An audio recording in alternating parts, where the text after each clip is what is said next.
네, 오늘 함께 보실 말씀은 마태복음 24장 3절부터 14절까지 말씀입니다. 예수께서 감람산 위에 앉으셨을 때에 제자들이 조용히 와서 이르되 우리에게 이르소서 어느 때에 이런 일이 있겠사오며 또 주의 임하심과 세상 끝에 무슨 징조가 있사오리이까. 예수께서 대답하여 이르시되 너희가 사람의 미혹을 받지 않도록 주의하라. 많은 사람이 내 이름으로 와서 이르되 나는 그리스도라 하여 많은 사람을 미혹하리라. 난리와 난리 소문을 듣겠으나 너희는 삼가 두려워하지 말라. 이런 일이 있어야 하되 아직 끝은 아니니라. 민족이 민족을 나라가 나라를 대적하여 일어나겠고 곳곳에 기근과 지진이 있으리니 이 모든 것이 재난의 시작이니라. 그때 사람들이 너희를 환난에 넘겨주겠으며 너희를 죽이리니 너희가 내 이름 때문에 모든 민족에게 미움을 받으리라. 그때 많은 사람이 실족하게 되어 서로 잡아주고 서로 미워하겠으며 거짓 선지자가 많이 일어나 많은 사람을 미혹하겠으며 불법이 성함으로 많은 사람의 사랑이 식어지리라. 그러나 끝까지 견디는 자는 구원을 얻으리라. 이 천국 복음이 모든 민족에게 증언되기 위하여 온 세상에 전파되리니 그제야 끝이 오리라. 아멘. 네, 오늘 마태복음 24장입니다. 이제 오늘 말씀인 3절부터 14절까지를 통해서 이제 24장을 좀 전체적으로 보고요, 묵상을 하도록 하겠습니다. 이제 24장을 제대로 보려면 23장 후반부부터 좀 봐야 되는데 23장 마지막 부분이 37절부터 39절을 보면 예수님이 예루살렘으로 향해서 말씀하시길 예루살렘이 멸망할 거라고 얘기를 해요. 그리고 오늘 이제 24장 1절부터 2절을 보면 성전이 무너질 걸 예언을 하십니다. 그러니까 이 제자들이 예수님께 와서 세상의 마지막에 무슨 일이 일어날지를 여쭤봐요. 왜냐하면 제자들은 성전의 파괴와 예수님의 재림이 동시에 일어날 것이라고 생각했기 때문이에요. 그러자 이제 예수님이 세상의 마지막 때에 일어날 일들을 쭉 얘기를 해주죠. 첫 번째는 자기가 그리스도라며 미혹하는 사람들이 나타날 거라고 얘기해요.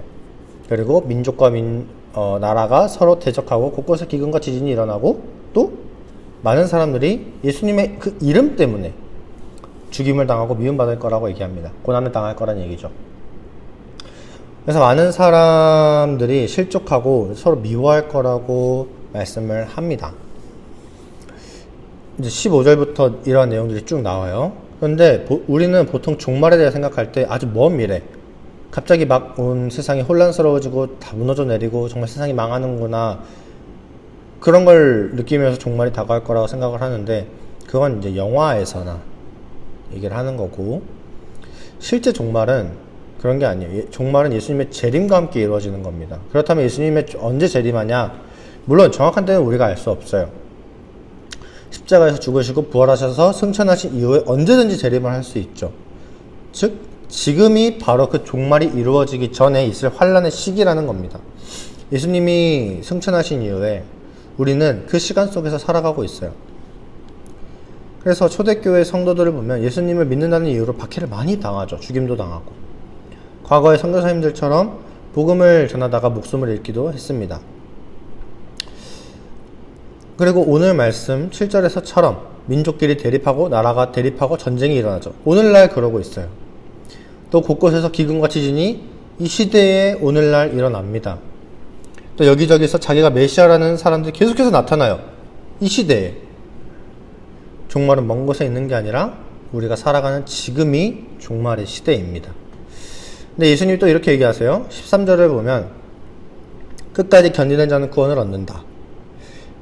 이렇게 환란이 계속해서 우리의 삶과 시대 속에 일어나는데 예수님을 끝까지 믿는 사람들은 하나님의 택함받은 자들로서 끝까지 구원이라는 소망을 품고 그 고난을 이겨낼 수 있어야 한다라는 거죠.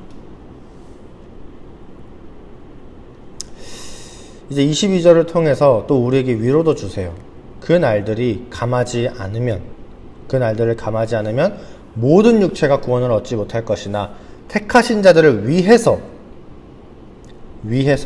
그 날들을 감할 거다.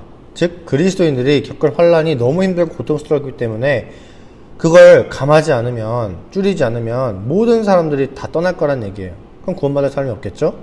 근데 택함 받은 사람이 있어요. 창세 전에, 에베소서를 보면 창세 전에 택함받은 사람들이 있죠. 그 사람들은 하나님이 반드시 구원에 이르게 하기 때문에 그 사람들을 위해서라도 이 고난의 시간을 줄일 거다라는 얘기입니다. 그래서 이 시대가 참 그리스도인들을 힘들게 하고 우리를 힘겹게 하는데, 그래도 우리가 하나님의 택함받은 백성이거든요. 택함받은 민족이고 택함받은 성도예요. 하나님이 우리를 절대 포기하지 않습니다. 우리를 위해서 그 날을 줄일 만큼, 역사 속에서 실제로 그 날을 줄일 만큼 우리를 사랑하고 계세요. 그래서 이거를 소망으로 품고, 물론 우리가 시대가 가면 갈수록 더 힘든 시간들이 찾아오겠지만, 하나님의 그 약속, 택함받은 자들, 너희는 내가 구원한다 라는 그 약속을 믿음으로 좀 끝까지 믿음을 가지고 이겨내는 그런 저와 여러분들이 되었으면 좋겠습니다. 오늘 함께 기도하실 것은, 그래서 고난 속에 미혹되지 않는 굳건한 믿음을 위해서, 두 번째로는 구원이라는 소망을 품고 살아갈 수 있도록, 이 두 가지를 위해서 함께 기도하도록 하겠습니다. 사랑이 많으신 하나님.